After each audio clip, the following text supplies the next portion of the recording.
Hi, I'm Raya, an actor and writer, and right now I'm working on my first play in English. Not my first language, as you've probably guessed, but here we are. I want to talk about what it's like to write in second language, Sounds tough. the struggles, and how I found freedom in it.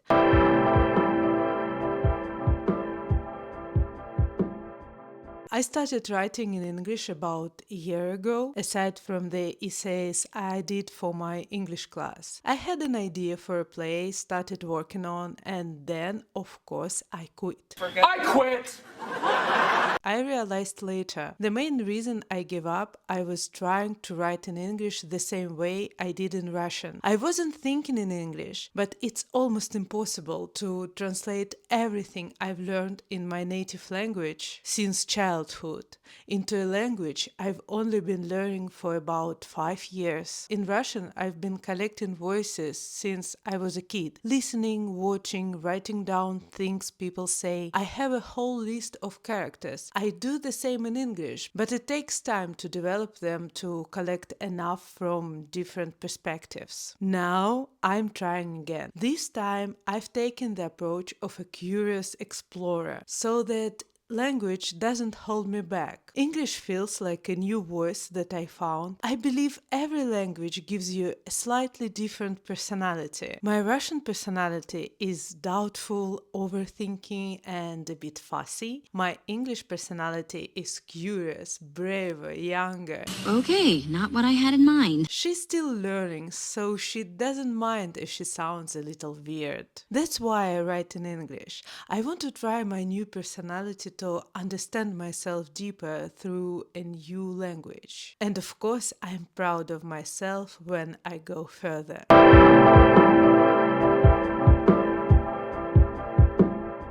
Here is my little advice. Don't look for translations. Instead, search for meaning in a dictionary. This way, you immerse in the understanding of language.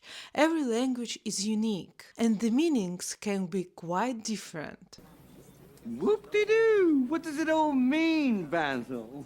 For instance, the word pique means a feeling of anger, especially caused by someone damaging your feeling of being proud of yourself. In Russian, we don't have such words that fully convey this meaning, and the translation of this word is more narrow than its true meaning. Usually, I use Cambridge Dictionary because there are not only meanings but pronunciation in American and British English. That's quite helpful. Here is an interesting thing. You think you know your own language, but sometimes you just guess the meaning of words, like an intuitive way of knowing things, and that could cause using words not wrongly but not on the same level with others. Although it has never been the same understanding with others, it's another story. In a new language, you are exploring. You start looking for more precise words. You think consciously because you are not able to run on rails. You don't have these rails yet. And that's beautiful and opens new paths. And one more bonus is that we think with fewer cognitive distortions in non-native languages. If you are interested in this topic, I can make a video about it. Just drop a comment below.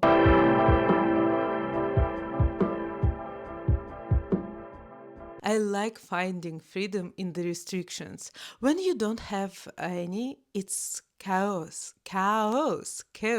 I can choose what to write about from hundreds of topics, and that's exactly the problem. We are all complicated humans, and we find ourselves different every day. Today, I want to write about unrequited love because Timothy Chalamet found a new girlfriend. Tomorrow it's autumn and I'm sad. I think about the meaning of my life and I can't find it. It is time to write a dark comedy about a zombie apocalypse. How do you even begin to choose? That's where restrictions help. And one of the strongest restrictions I have is language. For example, it's hard for me to write serious drama in English. Not because I don't feel deeply, but because all my characters start to sound like distant cousins of myself. In a new language, I don't have many voices. As I said before, their inner world exists, but their voices don't yet.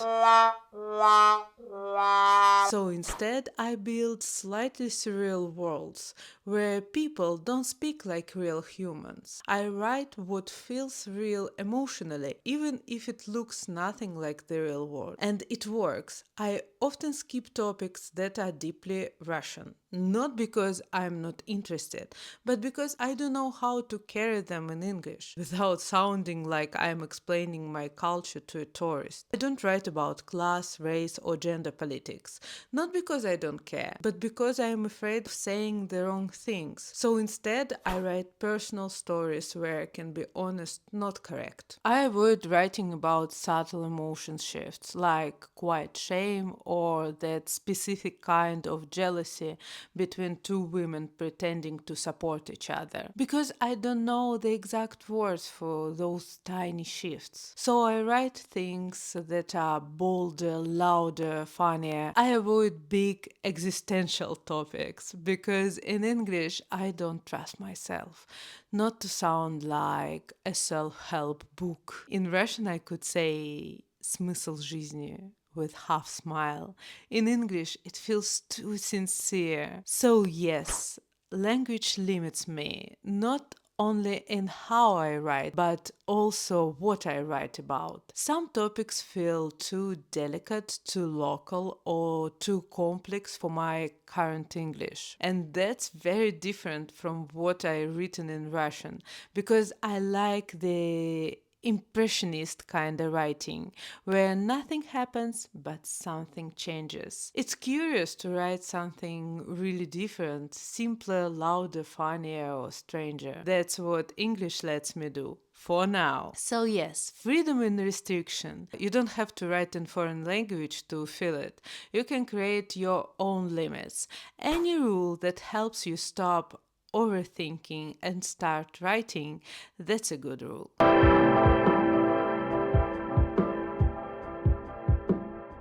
Sometimes English feels weird.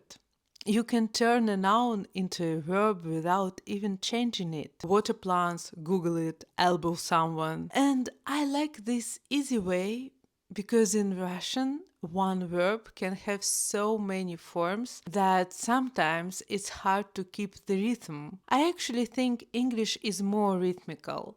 It seems that Anglo-Saxons, while creating a language, saved letters because English has so many short words which also helps rhythm. It is really noticeable for me because if I translate something from Russian to English, English text would be 10-25% shorter, and I like this kind of compactness, saying more with fewer words.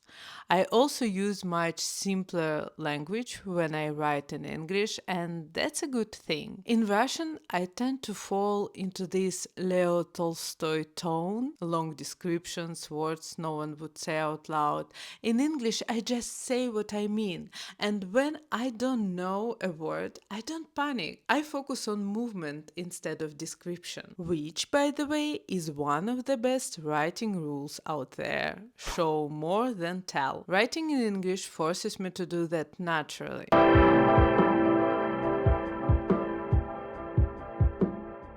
One of the most difficult things is humor. In Russian, I can be funny, I hope, I suppose. The joke come faster, naturally, especially wordplay. In English, to sound funny, you need not just a big suitcase of words to play with, but understand cultural background, because humor often relies on recognition. People recognize themselves in exaggerated situations and laugh. Yes, we, non-native writers, have plenty of things to learn, and that's so inspiring. Uh...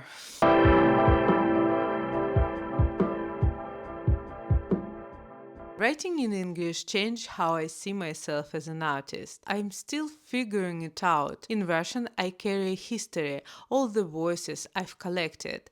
In English, I'm building something new.